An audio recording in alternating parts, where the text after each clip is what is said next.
वक्त का किस्सा है। चांद नगर नामी गांव में बिट्टू नाम का लड़का अपनी बीवी छम्मो और माँ बाप के साथ रहता था। छम्मो और बिट्टू दोनों बहुत मेहनती थे। छम्मो गांव के घर जा जाकर चूड़ियाँ बेचा करती थी, जबकि बिट्टू बर्तनों वाली दुकान पर मुलाजमत करता था। एक दिन बिट्टू अपनी फैमिली के साथ बैठा होता है। बेगम, अब्बू और माँ जी, आप लोगों को क्या लगता है कि हम कभी अमीर हो सकेंगे? बिट्टू जी, अगर हम इसी तरह मेहनत करते रहे और माँ जी और अब्बू की दुआएं लेते रहे तो एक दिन हमारे दिन भी जरूर फिर जाएंगे। बिट्टू बेटा, तेरी बीवी बहुत अक्लमंद है। कितनी समझदारी वाली बात की है इसने। हाँ वो तो है, हमारी बहू बहुत सब्र वाली और बहुत अच्छी है, वरना आजकल की बहुएं तो सास ससुर का जीना आराम कर देती है। उसी गांव में मीठे नाम का लड़का अपनी बीवी नसीबो, कैंची और सास के साथ रहता था। मीठा हमेशा की तरह काम चोर था और सोता रहता था। मीठे की सास ने एक बकरी पाली हुई थी जिसका दूध बेचकर वो गुजर बसर करती थी।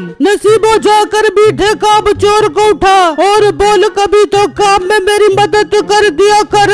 अम्मा, वो काम चोर कहीं तेरी मदद कर ही न दे। खैर, मैं जाके उठाती हूँ। फिर नसीबो मीठे के पास आती है। ओ मीठे, उठ, हर वक्त सोता रहता है। मेरी अम्मा बहुत गुस्से में है कि तेरा शोर बहुत है डराम है। और मोटी नाक वाली औरत, तू और तेरी माँ ने मेरी जिंदगी हराम करके रख दी है, सुकून से सोने भी नहीं देते। मीठा गुस्से में घर से निकल जाता है और एक जगह से गुजरता है तो उसकी नजर छम्मो पर पड़ती है। छम्मो एक घर में चूड़ियाँ बेच रही होती है। ये देखकर मीठे के जहन में एक आइडिया आता है। अरे वाह, औरतों की चूड़ियाँ और मेकअप का कारोबार तो बहुत अच्छा होता है। इस कारोबार से तो बंदा रातों रात अमीर बन सकता है। मैं अभी जाता हूँ और अपने दोस्त से इस कारोबार की बात करता हूँ। फिर मीठा वहाँ से चल पड़ता है। बिट्टू जिस दुकान पर मुलाजमत करता है उसका सेठ मीठे का दोस्त होता है। मीठा वहाँ आ जाता है। बेटे, आज तुझे कैसे मेरी याद आ गई? कहाँ गायब है आजकल? और सुना, काम क्या कर रहा है तू?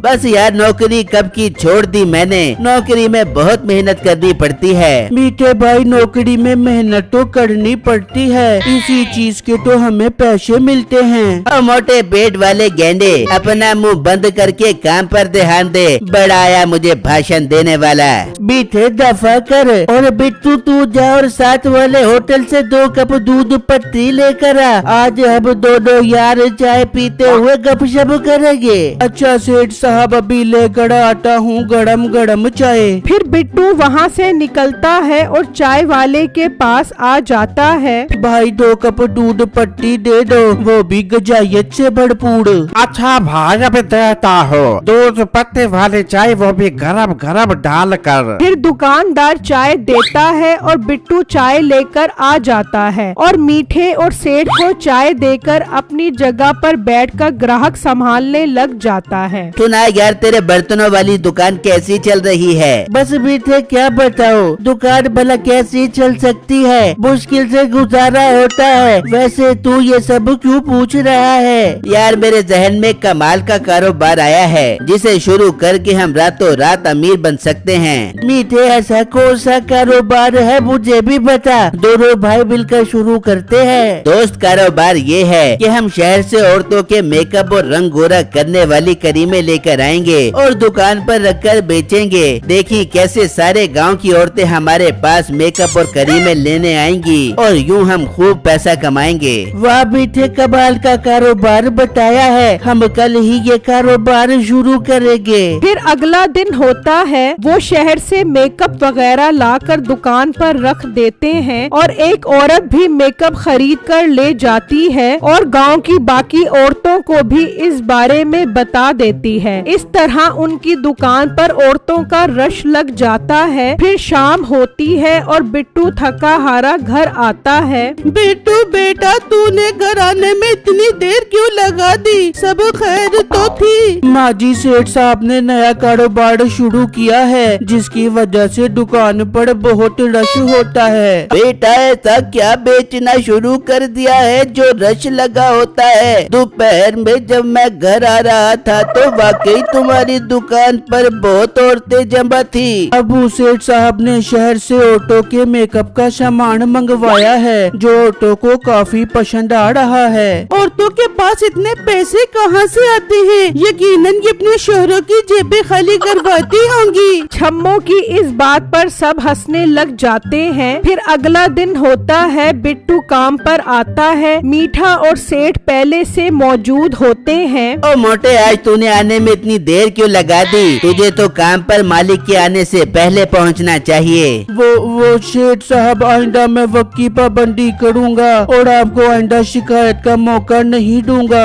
फिर बिट्टू ग्राहकों को संभालने लग जाता है, जबकि सेठ और मीठा कारोबार बढ़ाने का प्लान बना रहे होते हैं। यार तो फिक्र मत कर, मैं और भी पैसे कारोबार के लिए लेकर आता हूँ, पर इस बात का ध्यान रखिए, इस कारोबार में हम दोनों की बराबर पार्टनरशिप है। मीठे तू बेफिक्र रह, बस जाकर पैसे लेकर आ ताकि हम शहर जाकर और सामान खरीद कर आए। फिर मीठा वहाँ से निकलता है और घर आकर अपनी सास और बीवी को इस कारोबार का बताता है। वाह मीठे, तूने तो बहुत कमाल का कारोबार शुरू किया है। नसीबों, मेरा दामाद तो सच में बहुत अच्छा और मेहनती है। पर मीठे, तू शहर से सामान खरीदने के लिए पैसे कहाँ से लेके आएगा? बेगम, क्यों ना हम सासू माँ की बकरी बेचकर ये पैसा कारोबार में लगा दें, और जब इस कारोबार से हजारों गुना प्रॉफिट हो तो उन पैसों से हम सासू माँ को एक दूध देने वाली गाय खरीद कर दें। मीठा उन्हें इतने सब्ज बाग दिखाता है कि सास मान जाती है। फिर मीठा और सेठ दोनों माल खरीदने के लिए शहर रवाना हो जाते हैं। तो उनका गुजर एक जंगल से होता है। वहाँ कुछ जंगली उन्हें रोक लेते हैं। ओए, तुम लोगों की इतनी हिम्मत, तुम हमारे जंगल में आते हो? चलो शाबाश, जो पैसे वगैरह है सब निकाल कर हमें दे दो,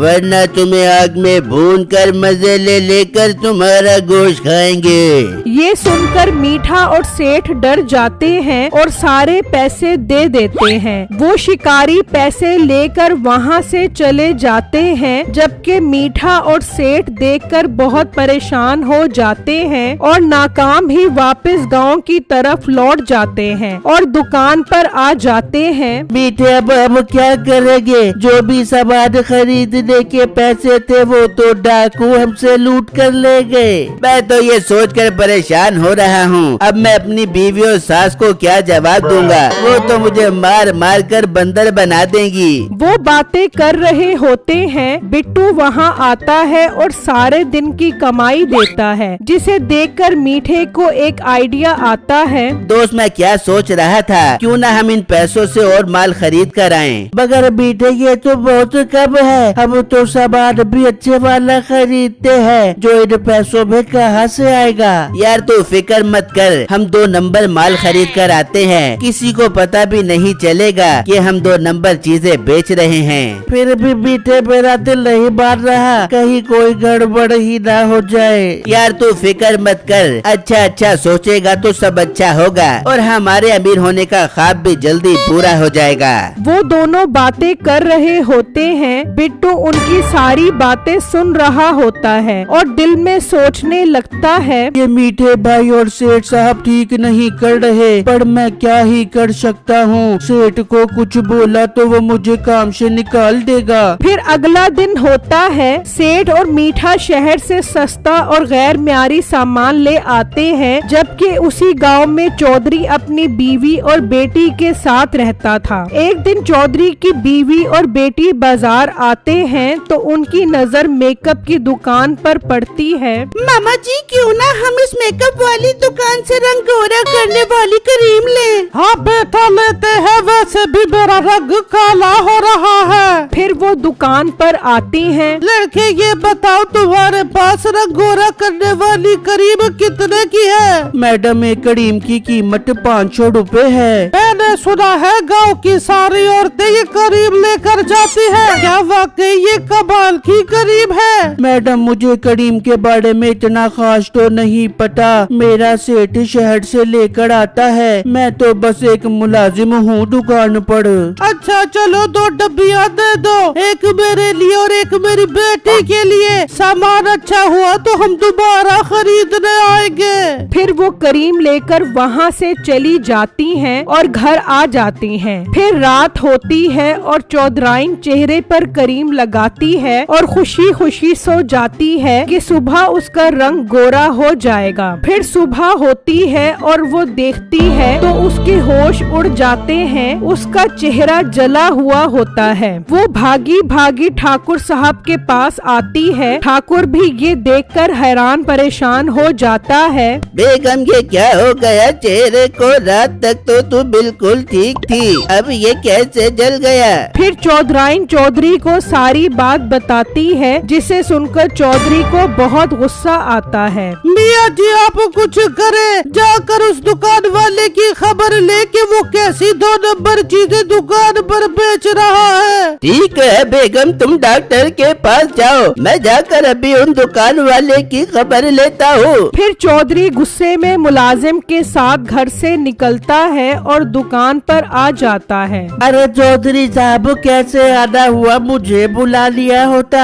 ये सब छोड़ो, ये बताओ दुकान का माल कहाँ से लाए हो? कल मेरी बीवी तुम्हारी दुकान से रंग गोरा करने वाली करीम खरीद कर गई थी, जैसे ही लगाई सुबह उसका सारा चेहरा जल गया। पर चौधरी साहब, मैं तो 1 नंबर माल शहर से लाया था। जरूर किसी और वजह से चौधरानी साहबा के साथ ऐसा हुआ होगा। बिट्टू आखिर बोल पड़ता है। चौधरी साहब, मेरा सेठ झूठ बोल रहा है। इसने कम पैसों में ज्यादा माल खरीदा है जो 2 नंबर है। ओ मनहूस लोगों, तुम्हें 2 नंबर चीज बेचते हुए शर्म नहीं आती? हराम खाते हो और हराम अपने घर वालों को भी खिलाते हो। चौधरी साहब, इन्हें तो अब आप सजा दे। इनके मुंह पर यही करीम लगाकर पुलिस के हवाले कर दे। फिर वो मीठे और सेठ दोनों के मुंह पर करीम लगाते हैं और पुलिस के हवाले कर देते हैं। इस करीम की वजह से उन दोनों का चेहरा जल जाता है। ये उनके लिए सबसे अच्छी सजा थी। चौधरी बिट्टू के सच बताने पर बहुत खुश होता है और वो उसे इनाम में पैसे देता है और बिट्टू उन पैसों से